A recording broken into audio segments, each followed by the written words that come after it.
The US military is changing a lot in recent days, and in today's video, I'm going to cover some of those changes, what that means for you guys, and what that means moving forward for the military as a whole. Now, for those of you that are new, my name is Kyle Gott. I'm a 6-year Air Force veteran who did aircraft structural maintenance, and I'm also the founder of Airmen Vision, where we're helping bridge the gap between future Air Force recruits and the Air Force. So if you're new, consider subscribing. Now, this is a lot different of a video than I usually make because I'm usually just preparing people for Air Force basic training and the recruiting process, helping them have a smooth transition through that. Today's video is going to be more about the broad military as a whole and all of the changes that Pete Hegseth has been rolling out lately. Now, I'm going to say this right at the beginning of the video because some people are probably going to run straight to the comment section and start to become super political in the comments. This video is not a political video. If you want to make political comments on a YouTube video, you can go over to Fox News or MSNBC and you can comment on their channel, because this video and this channel is not political. I am just covering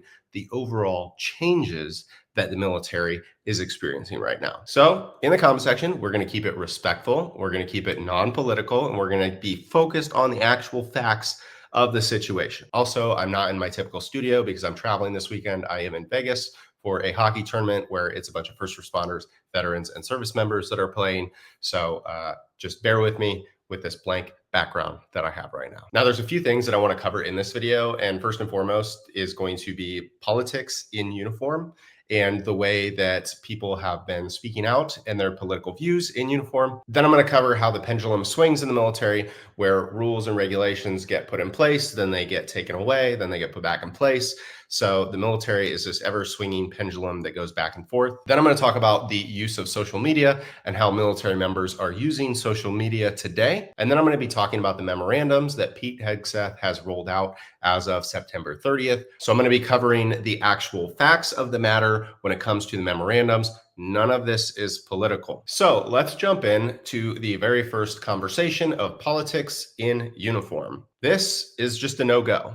You should not be political in uniform. The military is supposed to be apolitical. Now, this doesn't mean that in the military, you're not allowed to have a political opinion. What this means is that if you are in uniform, going on social media and talking about your political opinion, you are in the wrong. It does not matter if you fall on the right side of the aisle or the left side of the aisle or the center side of the aisle. Center, I guess, couldn't be considered a side of the aisle, but you get the point. You are not allowed in uniform to represent your political opinions. The amount of people that have been going on social media in uniform is absolutely insane the last few years. Don't do it.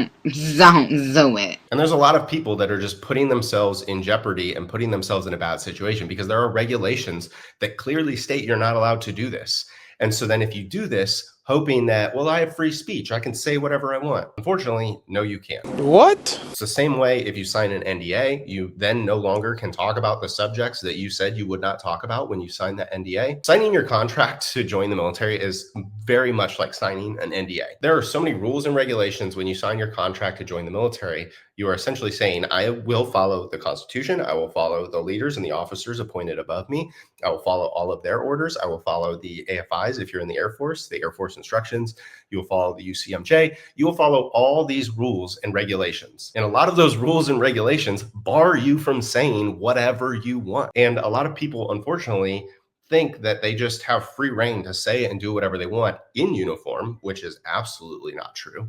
And even out of uniform, but representing the military by saying that I'm such and such rank, or I am in the Army, or I am in the Air Force, and this is my opinion. You should not be doing that. When you make a political statement online or in public, however you are making your political views known, nobody should be able to immediately connect it in that same conversation to, oh, you are a service member. And if you are making it clear that you are a service member and that these are your political opinions, no matter which side you're on, you are in the wrong, and there are actually regulations that can get you in trouble. So a lot of this is just a warning to most of the service members out there. There are a massive amount of social media influencers that are in the military these days that are pairing their service, their uniform, with gaining attention and their notoriety. And if you're doing this, you're likely breaking several rules. But if you are in the military, this first part is really just a warning that you need to keep your mouth shut politically if you are in uniform. And if you are out of uniform, you need to not try to pair yourself with being in the military and your political opinion. Those are two separate things. There are already regulations that you're not allowed to go to a political rally in uniform. It's the same thing that if you were in uniform online talking about your political opinions, that can be deemed the exact same thing as going to a political event and being in uniform. You are connecting your military uniform identity with your political views and opinions. So to the thousands of service members that have been going on TikTok, Instagram, Facebook, YouTube, and just spewing their political opinions while in uniform, stop it. Get some help. You are putting your career in danger. I can't emphasize that enough. So my advice is bite your tongue until you can get out of the military. And once you get out of the military and you become a veteran like me, you're able to spew your political opinions however you would like. And that leads me to the pendulum of rules and leadership in the military. So some people might think, well, no, only one side right now, right? If you're on the left and you're being politically outspoken, you're putting yourself in danger. If you're on the right, you're not. However, the military is a pendulum. The commander-in-chief right now is a Republican. The commander-in-chief a few years ago was a Democrat. The commander-in-chief before that was a Republican. The commander-in-chief before that was a Democrat. Do you see how this is a pendulum that swings? This is actually something that Jody with a Y touched on in a recent video. And it's funny because I actually had my MTI when I went through basic training in 2013. He told us one of his biggest advice for us leaving basic training was the military works like a pendulum. This is a common thing that a lot of people that are lifers that have been in. Jody with a Y has been in for 19 years. My MTI had been in for about 15 years when he was at basic training. And so he had seen, a lot of change. He had seen Republican leadership. He had seen Democratic leadership. He had seen rules tighten and rules loosen. And so as you can see over time, things change. And I feel like for the last decade or so, things have been loosening. And now they're turning around and going, you know what? Things have gotten too loose. We're going to tighten things back up. So back around 2015, 2016 timeframe, when I was hitting around my 3-year mark in the Air Force, I was going through some really frustrating times. I was told that I got an early promotion. Then that same day, they were like, just kidding. Somebody else got the early promotion. I tried to figure out why. Nobody wanted to talk about it. It was really hush hush. It was a really weird situation. I didn't get any answers. I was starting to get frustrated. I was also frustrated with a lot of other things in the Air Force. So me having the platform that I had, I decided to go and make a YouTube video about the things that I disliked about the Air Force. And here's the crazy part. I made this video in civilian clothes, didn't even make it in uniform. My chain of command saw the video, did not like it. It got like 10,000 views in like 2 days. I ended up getting an LOR. So for those of you that don't know, it goes like verbal counseling, and then you get an LOC, which is like a written document, a letter of counseling, then you get an LOR, which is a letter of reprimand, and then you get an Article 15. Article 15 is where they're like, you know what, you're getting the boot, we're kicking you out. I got an LOR. I was in civilian clothes, and I was just talking my opinion about the things that I didn't like about the Air Force. And the senior master sergeant that actually gave me the LOR, after he gave me my LOR, he sat down and was like, so talk to me, what's going on? You're one of our best mechanics that we have. Why are you going online and talking bad about the Air Force? This doesn't make sense. So then I opened up and I told him, I don't like this, I don't like this, I don't like that. And he was like, that's great. I actually agree with you on most of those things. However, it is not your job to go online and to talk bad about the Air Force. You are given channels internally on how to deal with that. You can pass that up through your chain of command and see if they will change it. But then he gave me the best advice that I ever got in the whole time I was in the military. And that is, the military is not for everybody. Sometimes it may be good, sometimes it may be There are things that you are going to like about the military, and there are things that you are going to dislike about the military. Some people are like, you know what? There's more good than there is bad. And there's other people that are like, screw this. This sucks. I hate this. I don't like this. There's barely anything good about the military, right? There are people on both sides of that. And he said, you just have to decide for yourself personally if it's worth it to stay in or not. The military is not for everybody. The military is not meant to be for everybody. And honestly, only 20%, actually less, retire after 20 years of service. So for 80% of us, the military is not for us long-term. Keep that in mind when a majority of us, the military is really not the end-all be-all for our lives, our careers, etc. What you're going to run into is you have to decide personally, Is this worth it or is it not? And for me personally, I decided that there was enough things that I did not like about the military because of me as an individual, me personally, what I want to do with my life. I did not feel that the military ultimately lined up with what I wanted to do long term. Now, am I glad that I joined the military and did 6 years? Absolutely. Am I glad that I have the benefits that I have afforded to me now? Like I've had time to go to school and get paid to do such? Absolutely. The military was a great stepping stone in my life. It was a great learning opportunity. I learned so much from it, and I'm grateful for all the opportunities that I had, but it wasn't for me long term. And that's okay. You have to ultimately decide, are there enough pros to outweigh the cons, or are there too many cons that outweigh the pros? And in recent years, I've seen a massive increase in the amount of people that are doing that in uniform, not even in civilian clothes, but doing that in uniform and complaining and talking about what they think should change when there are actual internal channels. However, my senior master sergeant that told me, he said, some of these things, I agree with you. I don't like them.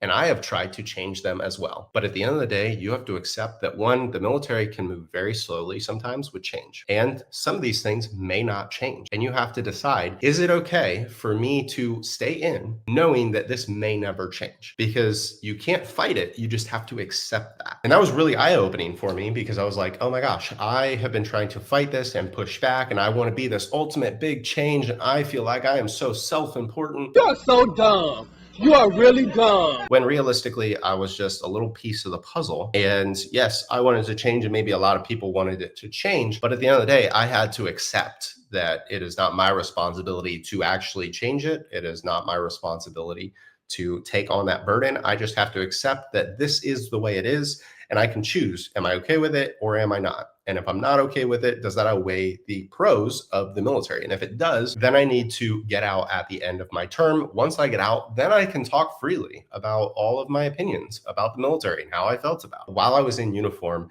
and while I was currently serving, I was barred from talking negatively about the things that I thought should be improved, the things I didn't like, the things that sucked. Hammer can be thrown down, and in some cases will be thrown down on you if you do that. And you can then not scream at the top of your lungs that your free speech is being impeded because you don't have free speech as a service member. You have signed a massive, massive contract that you have stated, I will follow these rules. And so a lot of those rules bar you from talking publicly negatively about the military. So some things, if you don't feel that it is good enough for you to stay in, you can choose to get out. Some of you might have hope that the pendulum swings the other way, but ultimately at the end of the day, you have to be okay if that pendulum does not swing back on that subject. And this is going to roll into social media usage as military members. So it's kind of crazy as I look back, and I've documented hundreds of videos about the Air Force and my experience in the Air Force.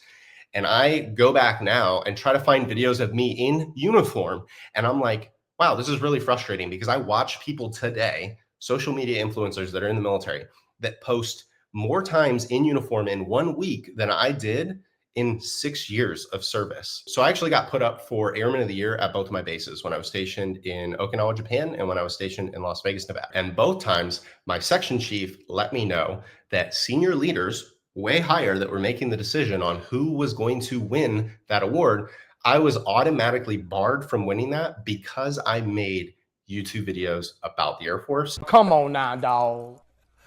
Come on, man. And those senior leaders did not like that I was making videos about the Air Force. I was making videos about the PT test, about basic training, about tech school, about CDCs, about basic stuff. I was educating people about what they're going to do in the military. I wasn't talking about anything top secret. I wasn't talking negatively about people other than that one time that I made that video that I got in trouble for.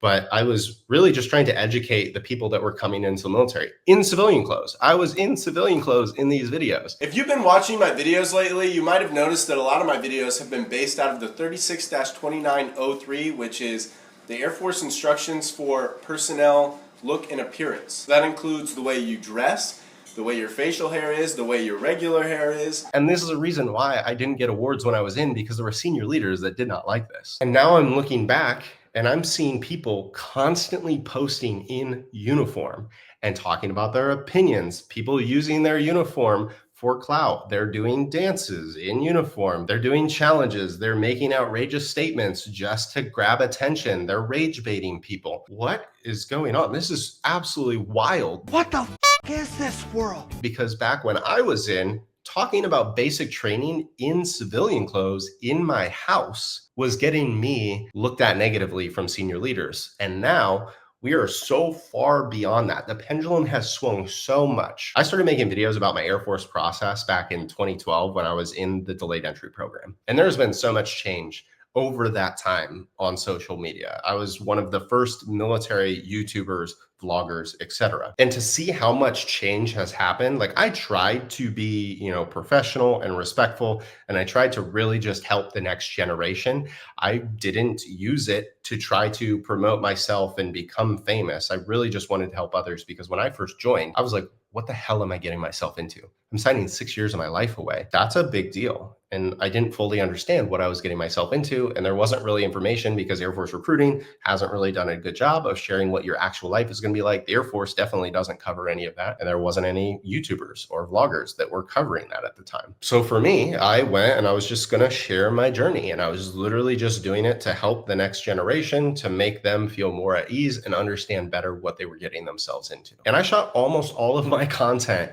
in civilian clothes. The pendulum has definitely swung. Social media was very frowned upon. When I first joined, it was like this nuance, like don't make content about the military. And I was at the forefront of that. I was spearheading that movement. And I got a lot of pushback and a lot of brunt. Since then, that pendulum has swung so much that now you have people that post daily in uniform. When you have people that are talking every single day in uniform, even if it doesn't have to do with the military, they're just ready an hour and a half early so they can make content in uniform. That's weird. Your uniform is really only supposed to be worn at work. So if you are getting home and then making content in uniform, that means you are intentionally staying in uniform. Or if you're getting ready early and then you're sitting there and you're making content, that means that you intentionally put your uniform on early, because you could have made the content in civilian clothes, then changed right before you left for work and gone to work, been at work, got home, changed, and then made more videos. But you've intentionally made this point to be in uniform every aspect simply just because they want to make videos in uniform. That's suspicious. Most of you, that's not your job. Your job is whatever you do at work. If you want to come home and talk about being in the military and aspects of that, it doesn't require you to wear the uniform. However, most people, I feel like, are now abusing the uniform as clout. They're using it to be like, look at me, I'm official, I'm in the military, and they've gotten used to shooting videos consistently in uniform. Now, there has been some talk with this administration that they're going to try to start, reining in dress and appearance standards, fitness standards, and social media use. Now, I'm one of the biggest advocates for supporting others and encouraging others and helping others, but it doesn't require you to be in uniform to do that. If you feel that wearing your uniform is the only way that makes you legitimate to give advice, then you are failing to see the value in yourself, because you are putting all the value in the uniform. Because if you feel that making videos in uniform is not going to have the same impact of you making them in civilian clothes, I would say you're probably right. But I would also say that is the way that it should be. I think social media is harder to police now more than ever, because way back in the day, there wasn't YouTube Shorts and there wasn't Instagram Reels and Facebook Reels and TikTok. Like, this stuff didn't exist way back then when I first joined. And once that stuff came onto the market, it became almost too hard to police, because too many units had too many military members going online in uniform, just making content. So I do think that the pendulum has swung a massive amount here. And I think that they are going to start tightening down and ratcheting down that, because one, I feel like that is best for the military. Because how many times have you seen, for instance, look at Nikki MGTV. He covers people that just go and say wild stuff while in uniform. And at the end of the day, by posting stuff in uniform, you're just putting yourself at a higher risk. Even if you think what you're doing is great or good, you are representing something much bigger than yourself. You're representing the military as a whole when you are wearing that uniform. And unfortunately, you could think that you have a good message or you're helping people, but if your leadership or anybody above you in that leadership realm feels that they don't like what you are doing, I mean, they have the authority to tell you, hey, you can't be at your house making videos in uniform. Your uniform is your work uniform.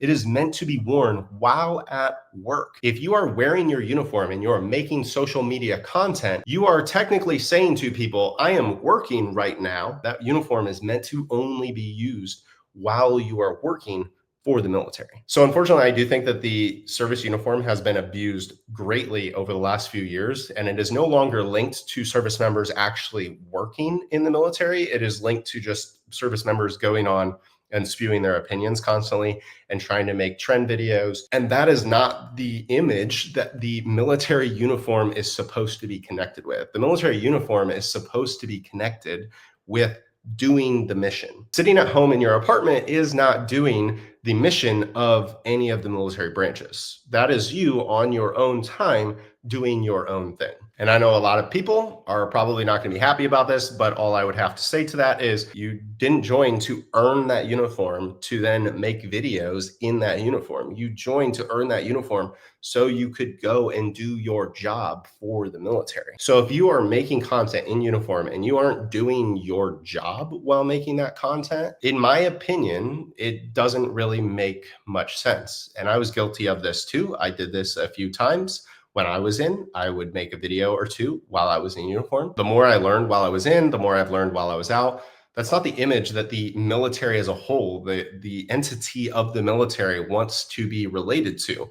Is the military wants to be looked at as, right, warfighters. We want to be looked at as we can execute the mission, we can protect the United States. Now, over time, through social media, the US military uniforms have now been related to a bunch of people just talking about their opinions, sitting in their cars, sitting in their apartments, doing trends on TikTok and Instagram. That is not the image that, one, we want our adversaries to view of our military. Two, that is not the image that we want the US society to view the military as either. And I think this is also setting a very, very bad precedent for future service members because they are viewing this as they can come in and they can say and do whatever they want in uniform versus my uniform is strictly meant for work. It is meant for doing the mission, going home, and that's it. So now I'm going to talk about the memos that Pete Hegseth has recently released as of September 30th, 2025. So I'm not going to read these in their entirety. I'm basically just going to sum them up if you want to read the full memos. But again, none of this is political. This is all based on the pendulum of senior leaders in the military are deciding which direction they want the military to go. Over time, this swings. So in the short term, you might not like it. You might not agree with it. It might be a temporary thing and it might swing back 4 years from now, or it could be a permanent thing and it lasts for 20, 30 years or for forever. But again, this is not a place for political commentary in the comment section. So if you are posting your political opinions, I will probably delete your comments because this channel is not created to be political. Now, personally, I don't necessarily agree with Pete Hegseth or Donald Trump on a lot of things, but this channel is not for my political opinions. This channel is not for your political opinions. We are going to keep this apolitical and based on the facts of the memorandums and how this is actually affecting military members. Now, do I think that Trump and Hegseth probably could have had better messaging on this and a better presentation of pitching these ideas and these changes rather than bringing all the generals to one place? Absolutely. But that's neither here nor there. It's kind of irrelevant. That's how they want to run things right now. And so you kind of just have to roll with the punches. It would be like if your chain of command said that you're going to start doing roll call every single morning and everybody needs to show up in dress blues. Super annoying, really inefficient. Why would we do this? But if they want to do it, you just kind of roll with the punches and you deal with it. So again, we are just going to cover the facts of these memorandums. And the first of which is dealing with inefficiencies in training, mostly cutting out a lot of computer-based training, redundancies, inefficiencies when it comes to training procedures. I think that most service members would agree with this, even veterans. Like when I was in back in 2013 to 2019, I was very sick of doing computer-based trainings all the time. It was very ineffective and most people hated doing them. So this first memorandum really just cutting out a lot of those inefficiencies. If anything, it's just going to make people have more time to do their actual jobs rather than go and sit on a computer for 2 hours every month or two to do computer-based training. The next one is dealing with equal opportunity reform. So this is going to speed up the complaint resolution process. So 30 days to limit or dismiss weak cases. False complaints are going to face accountability. So there's been a lot of issues in the military because some things move very slow, and sometimes these complaint processes can take months, if not years, to be dealt with. We cannot let these things linger because it's just derailing the process, and then it creates too many issues because you have too many complaints stacking up. Then there's a backlog, and it just becomes a big mess. So essentially they're saying, hey, the complaint process, we need to speed it up, both sides, whether it's frivolous or whether it's legitimate. We need to speed these up because people that are breaking the rules and doing things wrong, they need to be held accountable. People that are filing false accusations, they also need to be held accountable. I think that this is going to be good for the military. I think that, they should not be putting off investigating and finding solutions to some of these issues. The next memorandum is going to cover fitness standards. So we're looking at doing 2 PT tests every single year. So that means every 6 months, military members are going to be required to do the PT test. Personally, I don't see the big deal with this because I don't think that the PT standards in general, at least in the Air Force, were anything wild or crazy. They should be passable for most people. And if you're struggling to pass the PT test twice a year, you probably definitely struggle to pass it once a year, which if you're joining the military and you're worried about the fitness stuff, we actually offer military workout programs here on airmanvision.com. So you can go check that out in our store, but you should be joining the military and being in the military, staying physically fit, because that has always been a requirement and it will likely always continue to be a requirement. The memorandum also goes to sex neutral combat focused standards. But this is only for very specific jobs, combat related jobs. So this isn't going to affect 90+% of the career field. So I don't really feel like this is so much of a big deal because all the other, normal career fields that aren't specifically combat related aren't going to be affected by that. And then the other big portion of this is that leaders are going to be held accountable for enforcing this. Senior leaders are going to have to enforce this down through the chain of command, but also they are going to have to abide by the rules themselves, which I do not disagree with. I think that, if you are leading from the top down, that you should be an example of that. The next memorandum is going to do with education and training. So they're going to do 60-day review of all the academic schools and training programs. If any of the standards have been lowered since 1990, they're going to reinstate them back to the original standards. So essentially, they're just trying to increase the standards of all education and school programs that are offered through the military, such as your technical training, your A school, B school, all of that stuff. I don't really see a problem with this either, because I think, we should have high standards when it comes to training. Then there is the hazing, bullying, harassment policy that is being updated. Current definitions are deemed too broad by HEGSETH. And so they are wanting a 30-day review to redefine what those definitions are. I think that there's been a lot of outrage about this. I don't think it's going to the point where it's like you should be able to beat trainees at basic training. But I think they are going through where they're like, hey, if trainees are doing something wrong and MTIs or drill instructors need to raise their voice and scream at you, that is going to be okay. I mean, I guess we will see what they determine, but I highly doubt it's going to go back to, the way it was 30 years ago, where they could literally put their hands on you and like physically hurt you. I don't think we're headed in that direction, because physically hurting trainees and people in training is kind of inefficient for helping them be healthy and make it through training. So there's been a little more outrage than there needs to be on this. I guess we'll wait and see what happens. MTIs a lot. When I went through, they were having to really watch what they were saying and how they would say things. They weren't really allowed to swear. And it's like some of these things you were like, okay, it has become too PC, and it wasn't even that crazy. Like we actually got smoked one day by an MTI came in, and he was prior Marine. And he was a senior leader in our squadron, and he came in and made us do like push-ups and sit-ups for like 30 minutes straight. Like we were dripping sweating before we went to bed. And then somebody complained, and then he actually got removed from our squadron. This was back in 2013. So like he got in trouble because he made us do physical activities like push-ups, sit-ups without any breaks for 30 minutes straight. Most of us were like, that was one of the coolest like physical experience. Like nobody got hurt. It was just very strenuous. It was really pushing everybody to their max mentally, physically. I think they're trying to get back to making that okay to do, because nobody was hurt, nobody was injured, but somebody complained in my flight that didn't like that happened. And technically that was against the updated rules. They weren't allowed to do that. He ended up getting in trouble. And I think this is really to just push us back to where like that is okay. And you are allowed to do things like that when, you know, a flight or an individual is messing up. Then there's a memorandum updating modern workforce management. So this is helping reward top performing civilian employees and then making it easier to remove underperforming employees. Again, don't really see an issue with that. Don't know why anybody would have an issue with that. And then we're going to go into Inspector General oversight reform. So we have complaints must be reviewed within 7 days. Non-credible equals closed fast. Investigations only when credible evidence exists. Written updates every 14 days on both sides.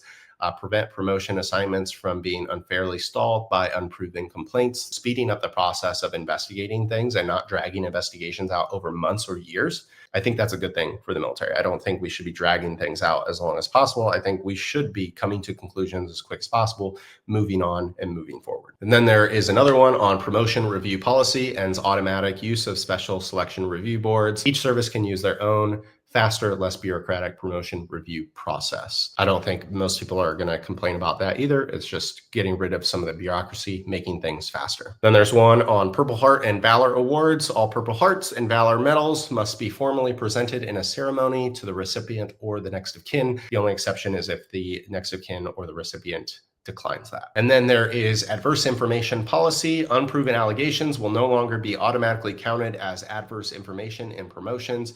Stronger evidence standards, time limits, and old information and fewer repeated penalties will ensure more fairness and due process. And like, was this a legitimate complaint? Is this really something that should be affecting this person's career? They're really just trying to clean up that process. And then last but not least, we have probably one of the biggest things that a lot of people have been concerned about, which is going to be the facial hair standards. All personnel must remain clean shaven with only short mustaches allowed. Beards and goatees are banned except for narrow medical or religious exceptions. Non-compliance affects deployability and repeated violations can lead to administrative separation. Now, unfortunately, I think that this is going to have some issues as we move forward because me as a white male, I have never really struggled with this. I was able to shave every single day, but I do know that there are some ethnicities that struggle because their hair is more curly. And so then it goes back into, when you shave it too short, it goes back into your skin and then it creates bumps. It's actually interesting because a lot of the videos that I've uploaded of job interviews lately that the Air Force has released, there are a lot of people that have beards, like my length of beards, because they have shaving waivers. Got to the point where, unfortunately, shaving waivers became so popular and anybody could get it. And it was just like, yep, anybody gets one. You want one? Sure.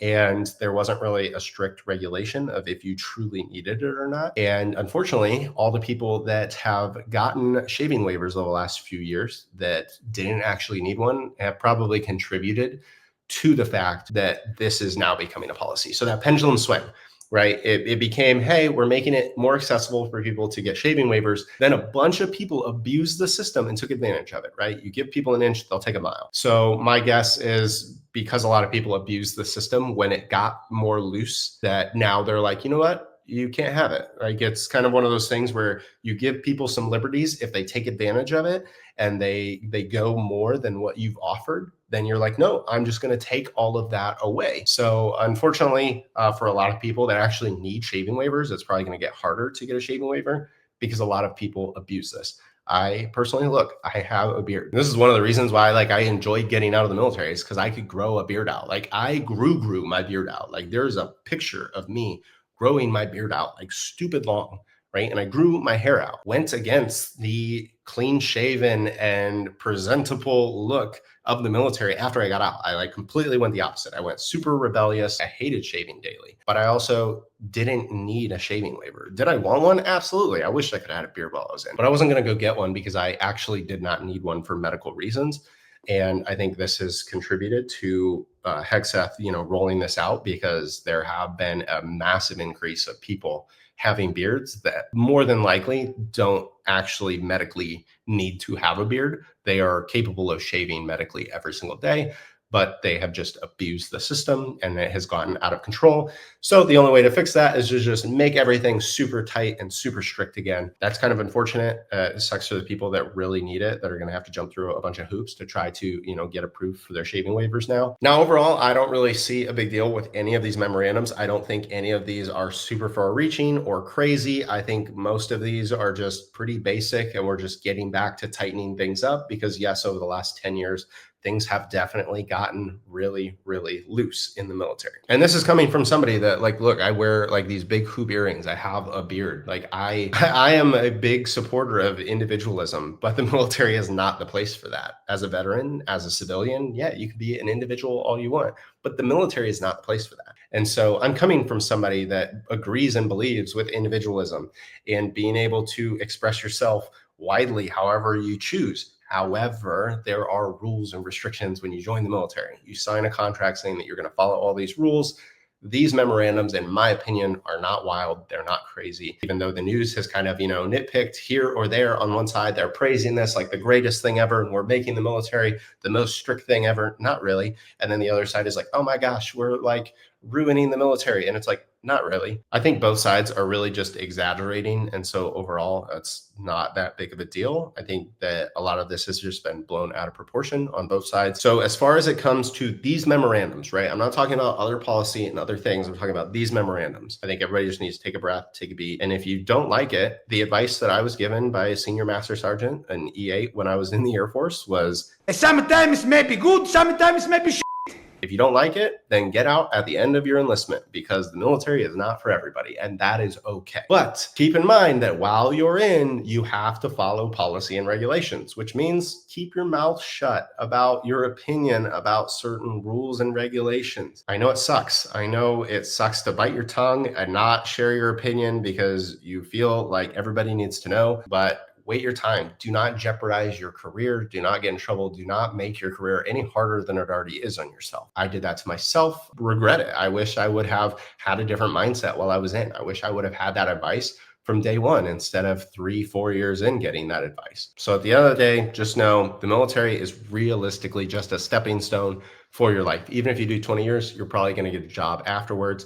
So just treat the military like a stepping stone. Do your time, get your benefits, step into your next stage of life and excel in that. And then you can go and talk all you want about all the things that you didn't like. But while you're in, be careful, bite your tongue, watch out for yourselves, watch out for each other. But as always, my name is Kyle Gott. This is Airman Vision, and I look forward to helping you in another video.